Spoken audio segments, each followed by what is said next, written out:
1045 The Team and 1045theteam.com. Brady Farkas, Zach By in for Roger today on this Tuesday. And Zach, I don't know if you followed this story, but Francisco Mejia, who's an Indians minor leaguer playing in A-ball in Lynchburg, Virginia, okay, a 47-game hit streak. I mean, we focus on Joe DiMaggio, 56-game hit streak. This kid, trying to get up to the pros, 47 games straight. And we go out to Lynchburg right now. We bring in Kyle West, the broadcaster for the Lynchburg Hillcats. Kyle, what are you watching right now on a day-to-day basis? It's special, I'll tell you that much. I'm just privileged to be able to see it. He goes out, free swinger, looks for his pitch, and frankly, there hasn't been a lot of drama built in, which is the amazing thing. You're talking about 47 games and how special that is.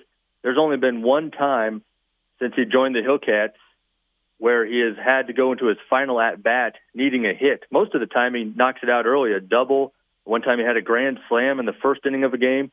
So he goes up there, finds a pitch he likes, and lines it all over the field. It's been a lot of fun to be a part of.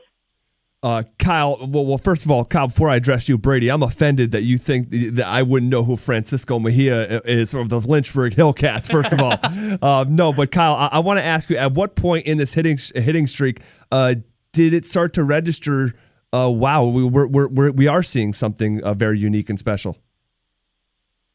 Well, he joined us. He was already on a 24-game hitting streak in Low A Lake County, and he was promoted here. And at that point, you thought, that's pretty cool. But at the same time, you see players adjusting to the next level. You really didn't anticipate that it would keep going the way it has.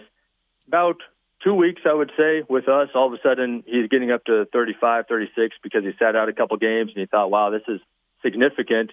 And you keep waiting for the other shoe to drop. He went out to the Futures game, played in San Diego in that, and had a hit in that, which technically doesn't count in the streak, but technically there's another one for you. But he flew all the way out to San Diego, played in that game against some of the best prospects in the nation, had to fly back cross-country to rejoin the Hillcats, sat out a couple days to rest up. You thought this might be the day it ends. Another point in the season, he sat out a couple of games to get a little bit more rest, and you thought, well, a 3-day layoff, this might be the day it ends.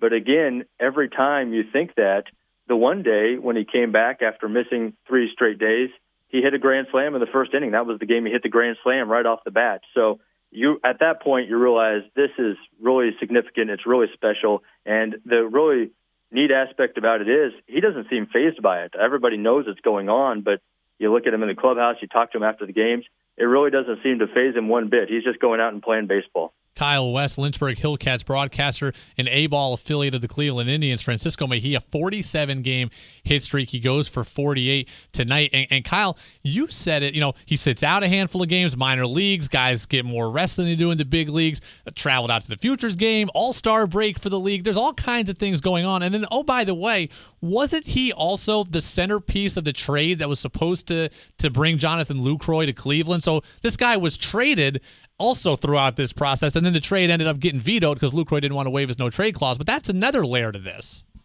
You're absolutely right. He sat out a couple days there because it looked like he was on his way to the Milwaukee system, and that was another stressful thing. And you look at everything in its entirety, the physical and the emotional toll of trying to keep up with this hitting streak and all the pressure, but then you add in the emotional toll of thinking you've been traded. And he's the catcher for the team. He's only been the DH a few times. He's been behind the plate where that's an emotional stress, where you have to be locked in every pitch defensively and coming up with a game plan there. So the fact he's been able to do this as a starting catcher with everything else swirling around, including going out to the Futures game, there's another physical toll added in. It's amazing that a 47-game hitting streak for anybody, but especially when you consider everything Mejia has encountered over the past 2.5 months.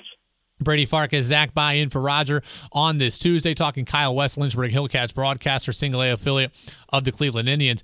And Kyle, it's funny because we always try to localize everything, and it's amazing how small the world sometimes becomes, because last year you had a player in Lynchburg from our area in the Capital Region, Justin Brantley, cousin of Michael Brantley, who's on the DL now, but he's a star outfielder with the Indians. But Justin Brantley, who's since been released by Cleveland, he had a pretty good year for you guys down there in Lynchburg last year. What do you remember about his time? He was great. I remember when he would come in from the bullpen, you thought, okay, here's at least one inning, if not a couple, where you don't have to worry too much. His opponent's batting average was below 200 most of the year, and had a lot of confidence whenever he came in with a strong fastball, and he kept it down and got a lot of hitters out. So he was fun to watch. I was disappointed to see. I was, first of all, excited when he was able to go to Double-A. Disappointed to see it didn't work out, but certainly rooting for him. He was a quality person to have in the clubhouse and a really good pitcher for us. Kyle West, we all know that as broadcasters and personalities in the media, when players and teams go on to do great things, it makes more fun for the broadcaster. So here's hoping for you tonight that Francisco Mejia gets to 48 on that hit streak. It is the 7th longest hit streak ever in the minor leagues, the longest in the modern era, spanning since 1954. So, Kyle, enjoy it tonight. Have fun. I will. Thanks for having me.